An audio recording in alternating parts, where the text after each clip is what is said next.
Okay, going ahead. Yeah, so let me click this. So I had a very interesting childhood. Deanne likes to joke that I was raised by wolves or something like that, but it was interesting. I take the good from it. But my mom went through some moments where she was grasping at what's like sort of a Pentecostal Assembly of God.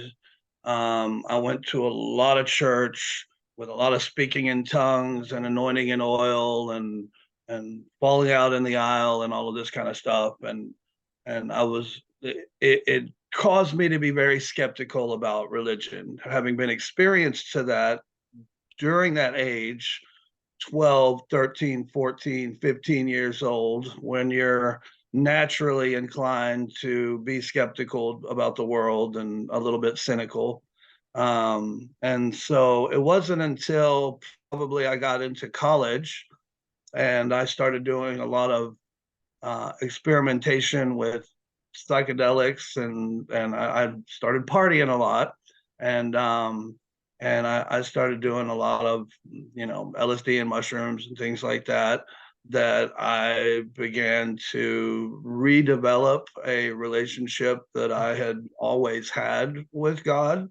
I always, it's interesting. I heard you say in one of your videos one time that you talk to Jesus like he's there, like he's a normal person, and I've been doing that for my whole life.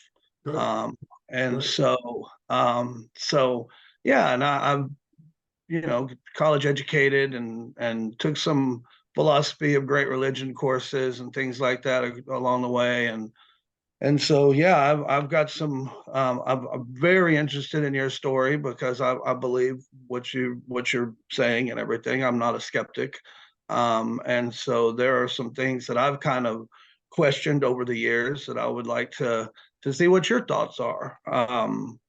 One is I sort of define, if you ask someone what the definition of the word holy is, it's kind of hard to define. A lot of people would probably use a classic definition like, untainted by sin or evil or something like that.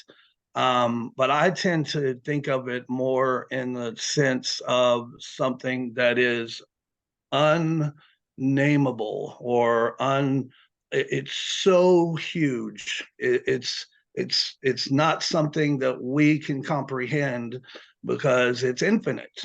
Um, and so to truly look upon something that's holy would be, in a sense, to look upon something that is infinite. And I was just wondering, in your experience that you had, if you had any kind of brush with anything like that. Yes. Let me start off with the word holy. I assume you spelled that WHOLELY.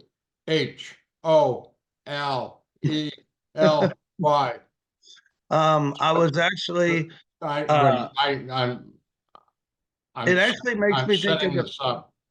I'm it setting actually this up. makes me think of the Tetragammon, with, and I don't know if this is, the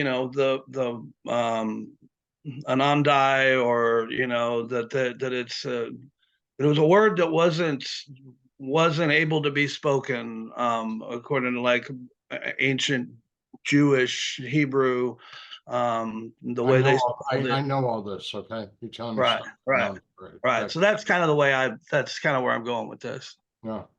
Um, holy, you gave like a religious definition, but not a dictionary definition of what holy means. It means to be complete. It Mhm. also another word that I don't like to use because it has a connotation is to be perfect. Perfect means to be complete. Right. Holy, complete, perfect, and you started to venture into this ground. I believe, and I have experienced that we cannot be holy, complete, perfect until we have a relationship with the other.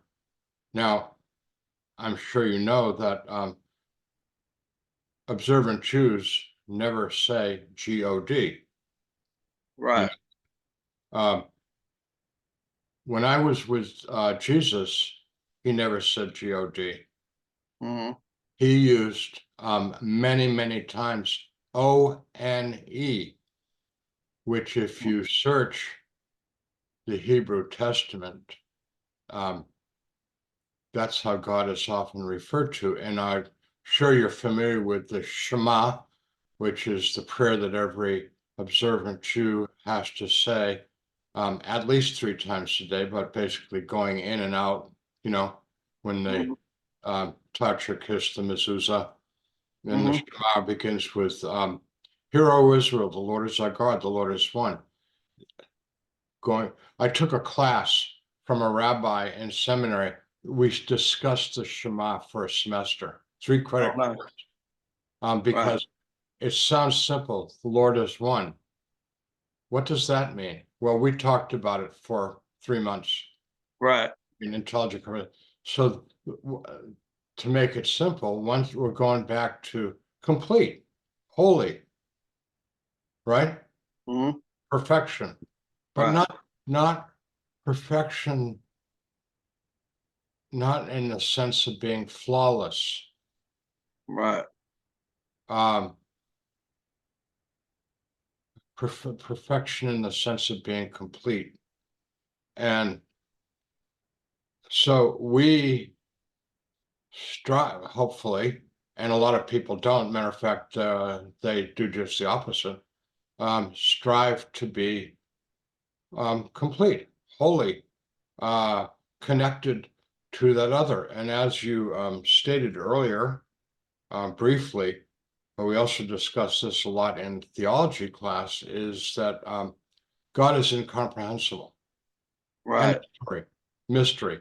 And if you look at serious theological literature written by by real scholars, there's mysteries. Mystery means unknowable, unspeakable, beyond our comprehension. Right. But there's a great but in this whole thing. That unspeakable mystery has revealed some of itself to us.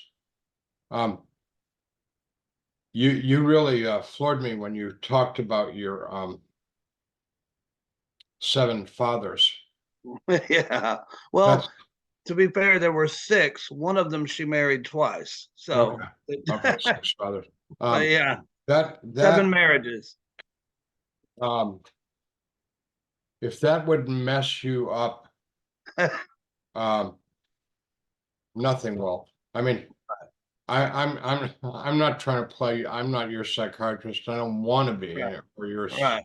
I'm not trying to say, but that's really going to mess with your head, because one of the things that I learned that I've struggled with, because I had an extremely abusive father. Mm-hmm. So that's like one of my issues, you know. Um, we can talk about this stuff at another time. Right. One Well, of I'll tell my you. issues is that when our relationship with God um, is very dependent on our relationship with our fathers.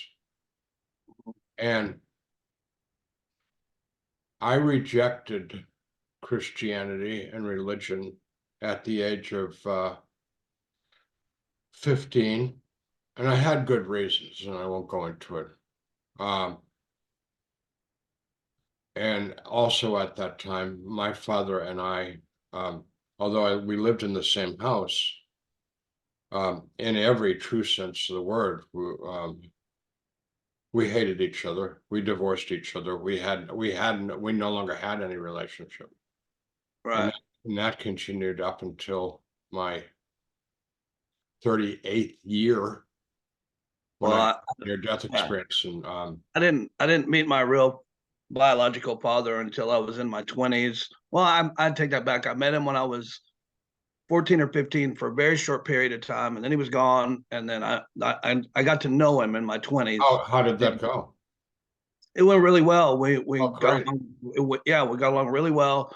and I forgave him of everything, and he always said to me, he said it was probably for the best that I wasn't there, because I used to be a real a-hole, and you probably, if it had gone the other way, you probably wouldn't have anything to do with me now. Yeah. So, So, anyways, God has revealed God's self to us, but it's been in stages, and that's what the Bible is all about. These in philosophy, maybe you're familiar with church that you took it, the Weltanschauung. Weltanschauung, I think I've heard it, but I'm German, German. Yeah. Worldview, your Okay. worldview, your world understanding. Mhm. So the Bible is a progression of revelation to give the Israelites and the world, because the Israelites, the reason why they're chosen, people are chosen by God to, bring this insight into the world, to bring the understanding of a one God into the world. And, any parent who would give a 4-year-old the keys to the car and said, "Oh, go learn to drive. Here's the keys. Take off," Mhm. is criminal, right? Mhm. Yeah. And you wouldn't do that with a 12-year-old. And I don't know if you're a parent or not, but I was, and I made sure my kids knew how to drive before they ever actually had the keys to the car, Yeah. right? Yeah. Um, and God is a God being wise, the ongoing revelation of God is a progression, except he pulled out all the stops 2,000 years ago, approximately, with the revelation of Jesus. Mhm. And when you read the Gospels, and I'll be a little more specific, um, it's an incredible revelation because it's so profound that frankly, it's shocking for us human beings. When you read um, what's called the Sermon on the Mount, Matthew 5-7, and read those things that Jesus sets before us as what real completeness, what real holiness, what real perfection means. It's like, I don't know about you, but my reaction, I think an honest reaction, is, give me a break. I can't do that stuff. That's too Right. that's too much. But The example I always love to use is Jesus saying, "Love your enemies." Like, you know what? I find that really, really challenging. it's a tough one. Yeah. It's a toughie, It is a tough but one. give, someone Well, asks. that's one of those where it's like, well, it's easy for you to say, Yeah, right, you're God. exactly. So it's So, interesting. anyways, You, that's you, that's you where I land in the Gospels, uh, and I'm struggling to um, be a follower of Jesus and to achieve that holiness. right. You mentioned the one God, and that's kind of my something that I've kind of grasped or contemplated or struggled with or what have you for many years now, and I'm wondering how you feel about the universality of religion, as far as, since God is one that can't be named, one that's infinite, how are we as humans and men or women, whatever, supposed to be able to put a name or a cultural context on him? And I know I'm very familiar with what is it, John 14:6, and only through me shall you get to the Father, and uh, I'm, But I'm look, I've always struggled with that okay, the because the one uh, that I feel like that's probably been the most misinterpreted or maybe weaponized verse in the entire Okay. scripture. Well, Um, no, I think I'm going to pick one that I think is more weaponized than that, which is I am the way, the truth, and the life. No one comes to the Father but through me. right. Um, if you read that whole chapter in the Gospel of John, Hmm. that chapter is 100% about Jesus explaining to his disciples that he and God are one. Right. Now, um,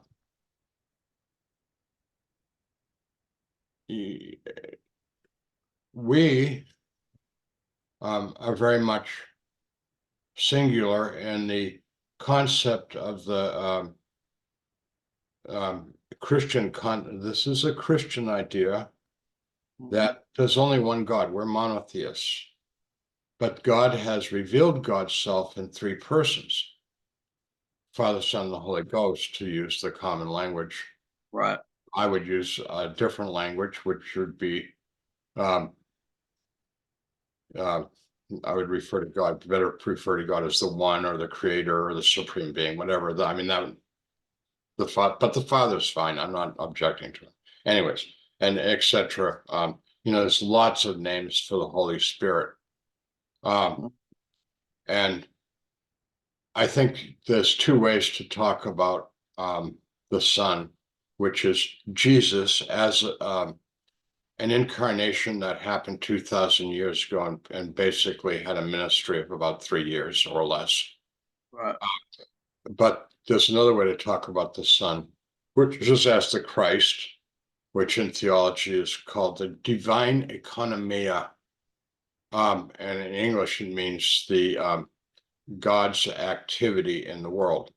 And if you read the Bible looking for the Christ, he shows up in Genesis 1 as the creative spirit of God, God's activity in the world. That's God creating the world, and it Right. continues all the way through to the book of Revelation. That Right. Christ. Um, and um, Richard Rohr, who's a Franciscan priest, wrote a wonderful book that I recommend to you about the universal Christ. That's the title of the book. And that Richard Rohr, Catholic priest, is talking about the Christ is in everybody and everything.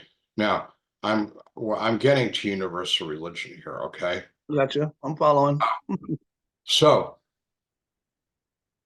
I see the Christ working in Hinduism, in Buddhism, in Islam, etc., etc., just to name a few of the biggies.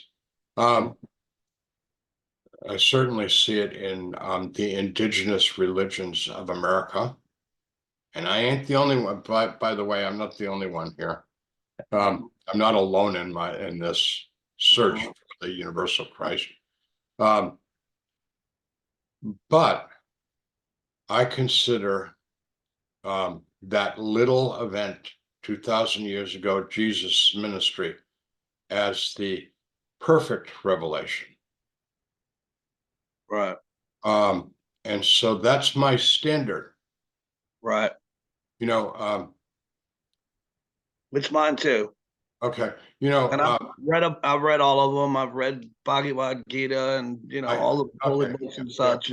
me And I too. prefer my Jesus is the one that I feel, you Well, know. science is based on fact-based decision making. Mhm. That's the basis of science. That's the rule of science. I try really hard to practice fact-based decision making, which, let me put it another way, a little more vaguely, critical thinking, critical analysis of things. Um, if I find something that has good and bad in it, um, I take that into. I'm really careful about what they say. For example, and I mean no offense to our Muslim brothers and sisters, but the Quran's got stuff that makes me gag. Right. The Old Testament has things that make me gag. Hmm. Uh, Yeah. and so to use the cliche, when in my searching in other religions for that truth, for wholeness, for God, whatever you want to call it, I was sort of looking for. Um, I stumble, but when I read Matthew, Mark, Luke, and John, I'm like, I'm in awe, you know. Right. So, Right. um, in my near-death experience, God wants um, everyone, everyone in the whole world to have a relationship with God. That's what Jesus was about when he says, I'm the way, the truth, and the life, and no one comes to the Father than me. Um, he's God. Like, how are you going to go around God to get to God? Right. What Jesus was saying, to put it simply, was an inclusive statement, not an exclusive statement. But Right. humans, in their unlimited perversity, use that to exclude. Yeah, let me just conclude this with one anecdote. So I'm in Beijing, China, um, and I was in China for a month. Spent a week in Beijing, staying in a really nice little tiny hotel. It's like 7 rooms or something in the old part. Are you drinking coffee? Yes, sir.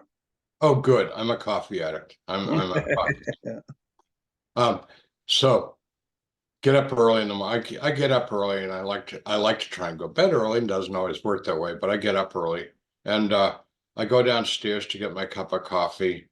There's nobody up except for a nice woman, probably in her late 30s, sitting on a sofa reading.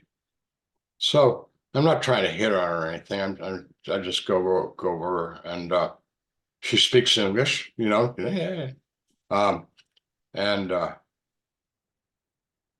asked her some questions. I wasn't there to preach at her or lecture. I asked her questions, and she was very open to having a conversation. And it turned out she was a Buddhist and very, very serious.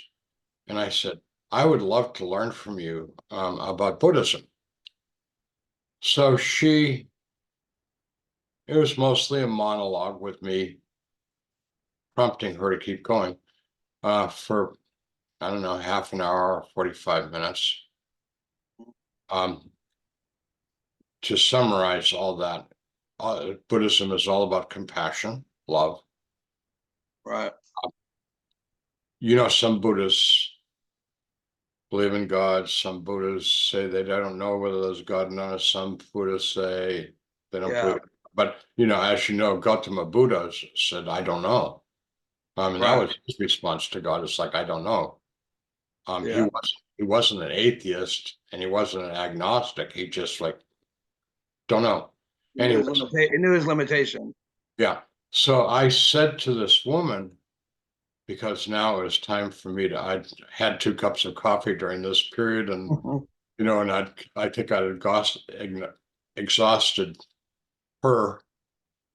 I'm talking about really early in the morning. It's still dark out. Right. Uh, I said to her, and I meant this from the bottom of my heart. I said, I just want to tell you, I am a Christian minister, a pastor, and what you have told me, you are my sister, and I 100% 100% respect what you said. And I don't know if you believe me, but we believe the same. Right. When I said the same, what she told me, I'm 100% into it. I think I have a more fuller understanding in my Christianity, but I wasn't there. It was time to go. So I one more quickie. at the Uh, university. incidentally, Buddhism and Taoism, I think, are Oh, they're Taoism. my two and three to Christianity. I mean, I enjoy reading those books. You know, that's the Yeah, backup. yeah. Well, I feel the same way. I had a great experience with a uh, professor at the university who was from India, who was a Hindu, and he explained Hinduism to me. And he said, "Oh, we're monotheists. We only believe in one God." And I said, "Well, what about all those thousands and millions of temples?" He said, "That's for people to get to God. They need those little concrete, things that's just their stepping." Right. But in true Hinduism, um, there's um, there's just one God. Anyways, Interesting. I'll stop. No, that's interesting. I sell homes, and I sell homes for a builder, and so all the homes I sell are brand new homes, and I Are sell they to a well built? what's that? They're well built. They are. It's a Okay. very well known company. We're all over North America, so What's the uh, name of the company? it's Pulte What? Homes, Pulte Pulte. No, I'm Um, what we're in we're the third largest builder in North America. really? Wow. Yeah, so we're in 55 markets, I believe it is, 27 states in North America. So it's Okay. publicly traded. It's a big, multi-million dollar corporation, and but I sell to a lot of South Asian people that have Hindu beliefs, and it's been very interesting because I've gotten to see some practices firsthand. Like they do something whenever they buy a new home. Well, first of all, before they buy the home, when they're picking it, there's Vastu, which is sort of like it's kind of like a feng shui, but for them. Yeah. And so, they want the house to face east. They want the north is okay too, but the south is the bad juju. They have certain ways they want the bed to face, so that the bed faces a certain direction, and there's all these little things. Um, but then they do a thing called a puja whenever they close on the home, and it's basically a religious housewarming party. And I don't really But understand is it also the intention to drive out any evil spirits out of the house? yes, to bless the house and drive out any evil spirits, and there's milk boiling and all this kind of stuff. And it was and it was interesting because I was invited to one, and I brought a gift because I'm thinking of our traditional housewarming parties, and I was the only one that brought a gift. All of the people that were of that culture, none of them did that, and I was like, wow, I brought a gift, and he said, oh, thank you very much, but no, this is us welcoming you to our house. Yeah. And so he's like looking at it the other way, which, me being Western and us being material and all that, I'm like, oh, that's completely backwards from the way we think about it, you know. But they do have some very interesting practices in that religion that it takes a little getting used to. Yeah. Uh, you know, um, you said something in an interview that I was watching. Let me think about how you worded this. You said that heaven and hell are closer than we think, and they're only vibrations away, or something to that effect. Could you expound on that a little bit? Because that struck me when you said that, and I thought it was very interesting. Um, let me go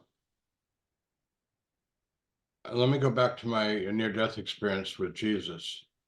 Mhm. One of the things that we talked about, and this is in the portion where he had told me I had to come back to the world, which I did not want to do. I mean, I wanted to go to heaven, Right. which turned out to be not an option for me at that time. Wasn't Um, part of the plan. yeah, I said, but I know that you love me and you care about me. Why would you send me back to the world? The world is full of evil. and cruel people and ugliness. And he said, now this blew me away. Yes, that's true. But it's also full of goodness and beauty and very kind and loving people. So I said to Jesus, not my experience. Right. The- Yeah. um, I knew I could count all the good people I'd ever known in my life on one hand, right? Right. Um, and he said, what's in your heart is what you will find. He said, seek the good, seek the beautiful, and you will find it. And your Right. heart full of it. And you know what? That know-it-all, Jesus, and I mean that in Right. Yeah. because we're And buddies. right. And Most in the most literal way, I'm sure. yeah, um, he was 100% right. Mhm. So um, there are many people in this world, and this is heartbreaking to say, who are literally living in hell. And when they die, they're going to continue in that hell, but that's another story. I don't believe in eternal damnation, but they're going to continue in that hell